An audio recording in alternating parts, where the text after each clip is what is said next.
Hello friends, welcome to our channel best studio. Guys, आज हम लोग पढ़ने वाले हैं क्लास 10th का चैप्टर 6। और गाइस, उसकी चैप्टर 6 की एक्सरसाइज 6.2 करेंगे। उससे पहले ना 6.2 करने से पहले हमको गाइस एक थ्योरम समझनी होगी। वो थ्योरम क्यों समझना जरूरी है, पहले हम ये जान लेते हैं। देखिए, अगर वो थ्योरम हमने अभी समझेंगे नहीं तो जो 6.3 है वो हमसे हो नहीं पाएगी, क्योंकि उस पूरी थ्योरम के ऊपर ही 6.2 हमारी बेस्ड है। तो सबसे पहले हम वो थ्योरम समझेंगे। और गाइस, वो थ्योरम एग्जाम के पॉइंट ऑफ व्यू से बहुत बहुत बहुत ज़्यादा इंपॉर्टेंट है। वो एग्जाम में डिट्टो उठ के आती है थ्योरम्स। उसके बारे में हम फिर कभी बात करेंगे, पहले उस थ्योरम को समझते हैं। और देखिए, उस थ्योरम का वो हम जानते हैं BPT। BPT का मतलब होता है बेसिक प्रोपोर्शनैलिटी प्रोपोर्शनैलिटी थ्योरम। एक हो गया इसका नाम BPT थ्योरम। अब गाइस, इसका और नेम्स क्या होते हैं वो देख लेते हैं। एक नाम इसका और होता है गाइस, वो नाम क्या होता है हमारे पास, और में एक और नाम होता है हमारे पास, वो होता है थेल्स थ्योरम। अब थेल्स थ्योरम क्यों रखा गया है इस थ्योरम का नाम, तो गाइस सबसे पहले ये समझ लेते हैं। ये थेल्स, जो हमारे प्रोफेसर थेल्स थे, उनके द्वारा एक घोषणा मतलब डिस्कवर की गई थी, इसलिए इसका नाम थेल्स थ्योरम है। अगर आप इसको अपनी 10th की बुक में देखेंगे तो गाइस थ्योरम 6.1 जो है आपकी थ्योरम, वो है थेल्स थ्योरम। और गाइस, आप ना इसको मोस्ट इंपॉर्टेंट टिक कर लीजिए। मोस्ट इंपॉर्टेंट क्यों टिक कर लीजिए, क्योंकि गाइस ये थ्योरम एग्जाम में बहुत आती है। मतलब अगर 10th क्लास का एग्जाम दे रहे हैं बोर्ड का, तो गाइस उसमें बहुत ज़्यादा ये थ्योरम पूछने के चांस होते हैं इस चैप्टर से। तो देखिए, शुरू करते हैं। स्टेटमेंट जो है इसकी आपको स्क्रीन पे दिख जाएगी, तो आइए शुरू करते हैं। देखिए, BPT थ्योरम होती क्या है। सबसे पहले BPT थ्योरम में कहता है, if a line is drawn parallel to intersect the other two sides of a triangle. देखिए, इसको एक बार फिर से पढ़ते हैं। If a line is drawn parallel to one side of a triangle. एक लाइन है, अगर वो ट्राइंगल की एक साइड से पैरेलल करके खींची जाती है, तो लिखा है intersect other two sides in a distinct point, the other two sides are divide in the same ratio. देखिए, ये जो स्टेटमेंट है आपको एग्जाम में डिट्टो देखने को मिलेगी। अब उस स्टेटमेंट के आधार पर ना आपको डायग्राम बनाना है। देखिए, डायग्राम कैसे बनेगा। सबसे पहले गाइस हम डायग्राम बना लेते हैं, तो डायग्राम हम यहाँ बना लेते हैं। देखिए, अगर एक ट्राइंगल में एक साइड से मतलब समझ लीजिए, हम इधर से एक पैरेलल लाइन डालते हैं। ये पैरेलल लाइन हमने यहाँ से डाल दी। ये पैरेलल लाइन, देखिए इस ट्राइंगल का नाम हमने दे दिया A, B और C। ये हमने पैरेलल लाइन डाल दी। तो देखिए, ये पैरेलल लाइन इस ट्राइंगल को यहाँ पे काटती है। किस किस पॉइंट पे काटती है, हमने इसको नाम दे दिया D और E। D और E हमने इसको नाम दे दिया। अब कहा गया है, अगर एक लाइन पैरेलल, और एक लाइन एक ट्राइंगल की एक साइड के पैरेलल है, एक साइड मतलब ये DE इसके पैरेलल है, और इन दोनों को साइडों को, अदर टू साइड्स मतलब ये वाली साइड्स, ये वाली साइड और ये वाली साइड, इन दोनों को दो अलग अलग पॉइंट्स पे बांट रही है। तो हमको क्या बताना है, देखिए हमको बताना है यहाँ से कि ये जो है ना, ये जो साइड्स है ये कैसे होंगी। ये होगी AD अपॉन BD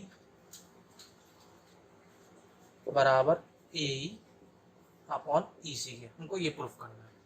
अब आप समझ गए होंगे, ये अपॉन ये अपॉन ये। तो इसको समझ लेते हैं। सबसे पहले देखिए, पूरा हम इस थ्योरम को सबसे पहले समझेंगे, उसके बाद आगे बढ़ेंगे। तो देखिए, सबसे पहले हमको दिया क्या गया है वो देखते हैं। यहाँ पे ना गाइस, हमको सिर्फ एक ही चीज़ गिवन है। वो गिवन क्या है हमारे पास, देखिए गिवन है हमारे पास, जो हमारा DE है, DE parallel to BC, DE parallel to BC। और हमको प्रूफ क्या करना है, टू प्रूफ में हमको क्या करना है, हमको करना है AD upon B D is equal to A upon E C. ये गाइस हमको प्रूफ करना है, आपको इसको ध्यान रखना है। देखिए आप कभी भी 10th क्लास में थ्योरम करते हैं तो आपको ना ये ऐसे ही करना होता है। कैसे करना होता है, मतलब आपको जैसे मैंने ये फॉर्मेट में लिखा है ना, जिस फॉर्मेट में आपको ये उसी फॉर्मेट में करना पड़ेगा। देखिए तो हमको ये प्रूफ करना है, इसको देखते हैं कैसे प्रूफ होगा। सबसे पहले कंस्ट्रक्शन है, कंस्ट्रक्शन का क्या करेंगे हम।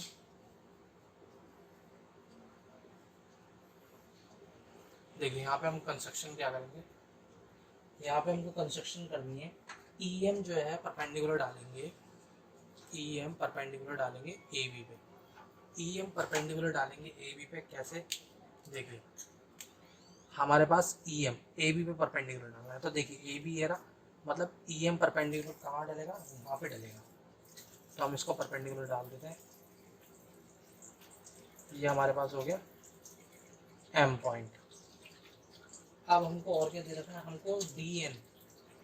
अब अगला हम क्या करेंगे, डी एन परपेंडिकुलर डालेंगे इस पर।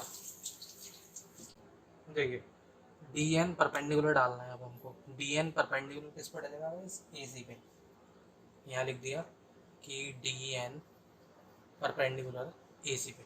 तो डी एन के लिए हम क्या करते हैं, डी एन के लिए ना हम यहाँ पे परपेंडिकुलर डाल लेंगे, तो वो परपेंडिकुलर भी ना हम इधर ही डाल देते हैं। ये परपेंडिकुलर एन इधर डल गया। अब देखिए आगे इसको कैसे सॉल्व करना है। देखिए अब हमको ज्वाइन कर देना है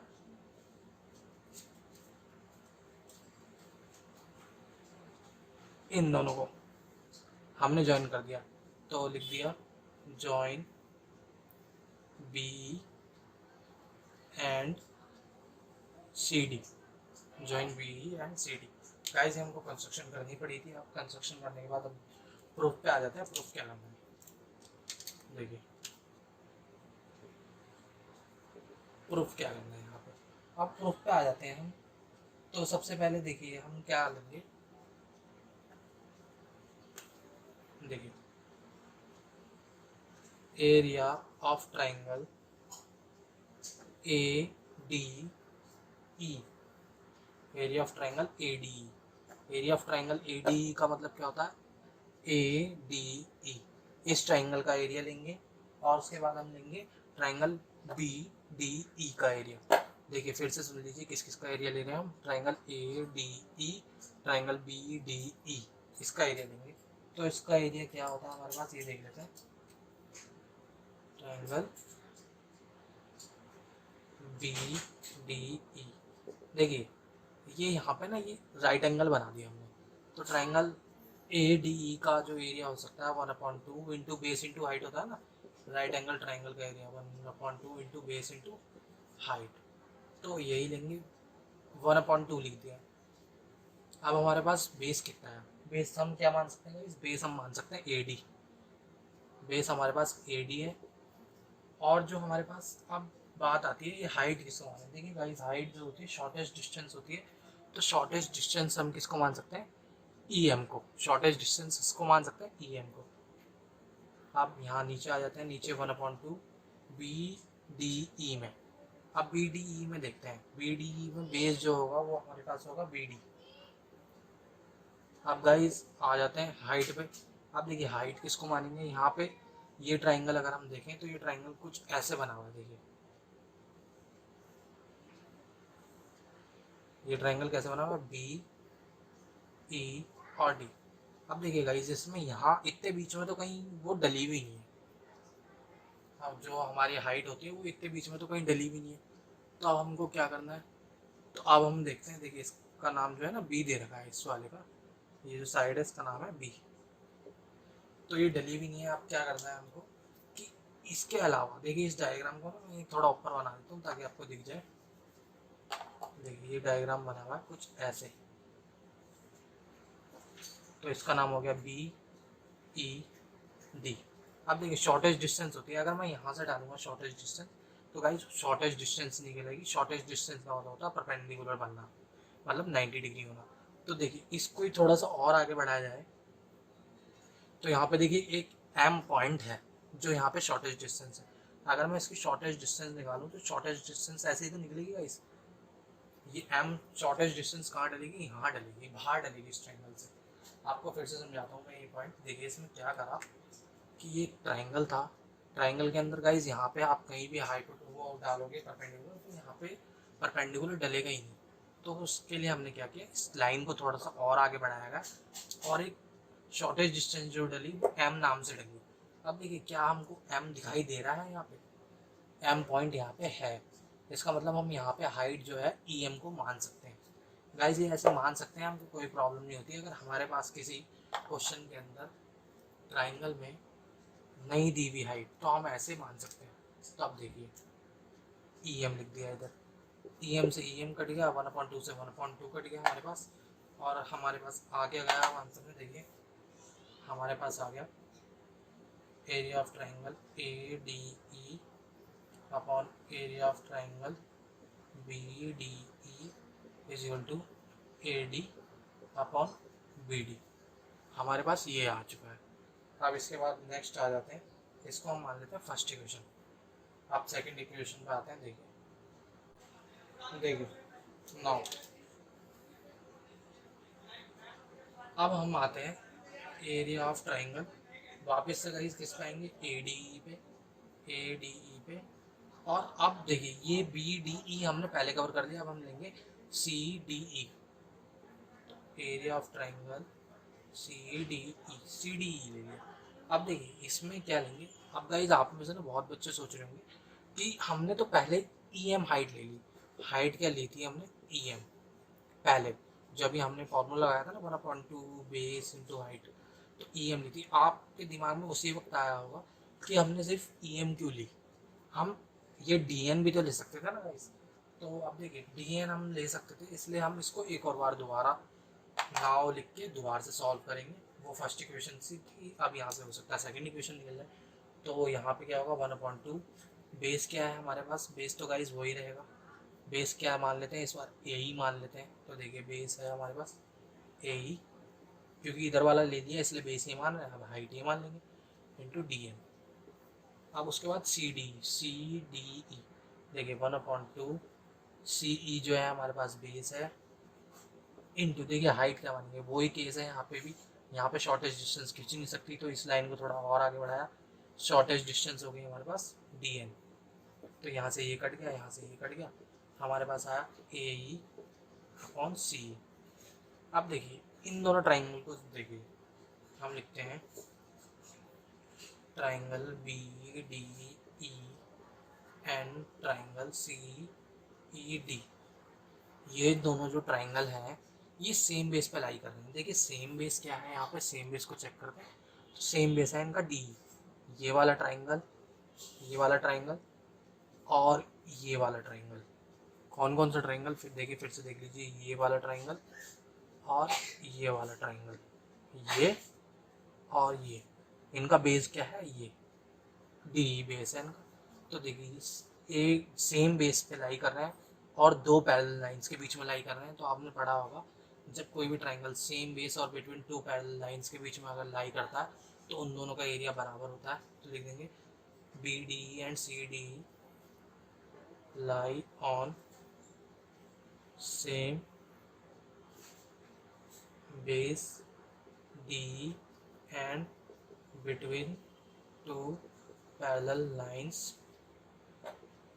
DE and कौन कौन सी DE एंड BC, ये दोनों DE और BC पे लाई कर रहे हैं। तो इनका जो एरिया होगा, एरिया ऑफ ट्राइंगल BDE बराबर होगा एरिया ऑफ ट्राइंगल CED के, ये बराबर होगा। अब क्या करेंगे गाइस, इसका ना रेसिप्रोकल कर देते हैं, हमको प्रूफ करना है इसलिए हम रेसिप्रोकल कर रहे हैं। देखिए 1 एरिया ऑफ ट्राइंगल BDE बराबर 1 एरिया ऑफ ट्राइंगल CED, ये लिख दिया। अब देखिए यहाँ पे अगर हमने रेसिप्रोकल कर दिया तो गाइस कोई भी यहाँ पे इफेक्ट नहीं पड़ा, क्योंकि 1 से 1 कट जाएगा, वापस से हमारे पास यही आ जाएगा, या इनको क्रॉस मल्टीप्लाई कर देंगे तो वापस से इक्वेशन यही आ जानी है। तो हम ऐसा कर सकते हैं, ये मैथ में रूल होता है। तो इसके बाद हमको क्या करना है,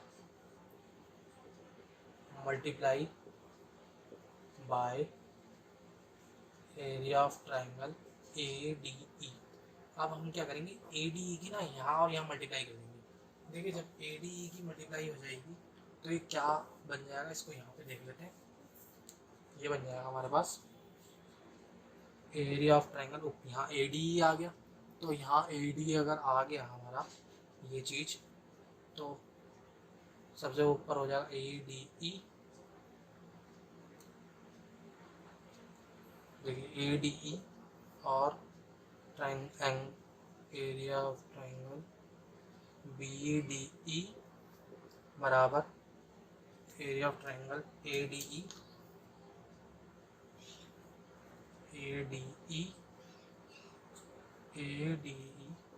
और एरिया ऑफ ट्राइंगल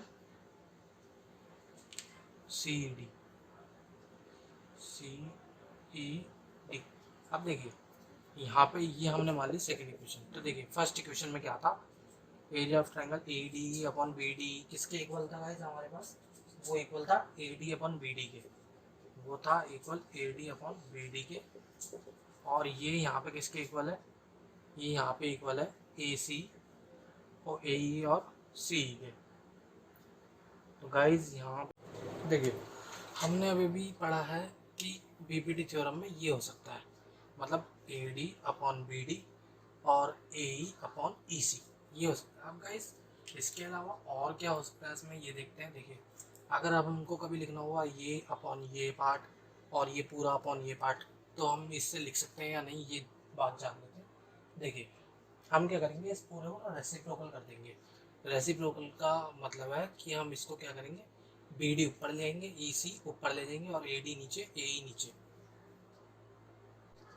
देखिए अब हम ऐसा क्यों करेंगे, पहले ये समझ लेते हैं। देखिए कभी बार ना ऐसा होता है कि क्वेश्चन में ना हमको ये चीज़ नहीं बोली, हमको बोला ये पार्ट या ये पार्ट अपॉन ये पार्ट और ये पार्ट अपॉन ये पार्ट, मतलब कभी बोल दिया जैसे हमको कहा है कि ऐसे प्रूफ करो ए बी अपॉन, देखिए A D upon A B equal है ए ई अपॉन ए सी के। अब देखिए ये तो एकदम ही इससे अलग ही हो गया। देखिए हमने यहाँ क्या सीखा है और यहाँ पे क्या प्रूफ करने को बोल रहा है हमसे। तो इस केस में हमको ये कैसे करना होता है ये समझ लेते हैं। देखिए जब कभी भी आपको ऊपर वाला जो पार्ट है, मतलब जो नीचे वाला पार्ट है वो आपका बड़ा हो, देखिए ए डी जो है इतना सा है लेकिन ए बी इतना बड़ा है, ए डी इतना सा है और ए बी जो है हमारा इतना बड़ा है। तो अगर कभी भी नीचे वाला पार्ट हमको बड़ा प्रूफ करना है, बड़ा है, और हमारे पास केस ऐसे है ये अपॉन ये अपॉन ये, तो इसमें इस केस में क्या करते हैं, आपको कुछ स्टेप है वो आप समझ लीजिए। देखिए सबसे पहले तो इसको हम रेसिप्रोकल कर देंगे। फर्स्ट स्टेप है, इसको आप याद तो नहीं क्या था मैं, इसको आप समझ सकते हैं। समझने को क्यों कह रहा हूँ, क्योंकि देखिए ये चीज़ ना आपको आगे क्वेश्चनों में भी काम आएगी। तो इसको देखते हैं। देखिए इसको हमने लिख दिया B D upon A D equal E C upon A E. Guys इतना करने के बाद अब हमको क्या करना है, हमको करना है इसमें add one both side, one को ऐड कर देना है। तो ये हो जाएगा हमारे पास B D upon A D plus one is equal to E upon A plus one. ऐसे हो गया। आप देखिए इसको और सॉल्व करेंगे तो और सॉल्व करके ये हमारे पास कैसा बनेगा, इसको देखते हैं। ये हमारे पास बनेगा A D plus A D और ये हो गया A D is equal to E plus A और ये हो गया ए, ऐसा बन गया गाइस ये। अब देखिए इस B D plus A D को क्या लिख सकता हूँ मैं, ए बी। फिर से देखते हैं बी डी, देखिए B D plus A D को क्या लिख सकते हैं, ए बी। ये पूरा लिख सकते हैं ना, अपॉन ए डी तो चल ही रहा है is equal to A E plus E C plus A E को क्या लिख सकते हैं गाइस, देखिए ए ई प्लस ई सी, ए ई प्लस ई सी को लिख सकते हैं हम ए सी अपॉन ए ई। अब उसके बाद क्या करना है, देखिए हमने यहाँ ना रेसिप्रोकल किया था, यहाँ पे ये जो हमने किया है ये रेसिप्रोकल कर रहा है। हमारे पास ये था, इसका हमने रेसिप्रोकल किया। देखिए इसको वापस से सही करने के लिए वापस से इसका रेसिप्रोकल कर दीजिए। तो हमारे पास रेसिप्रोकल करके जो आएगा वो क्या आएगा वो देख लेते हैं। वो आएगा हमारे पास AD upon AB is equal to AE upon AC, ये आएगा। तो गाइज हम इसको ये भी लिख सकते हैं, मतलब आपके पास अब दो चीज़ें हो गई बीपीटी में।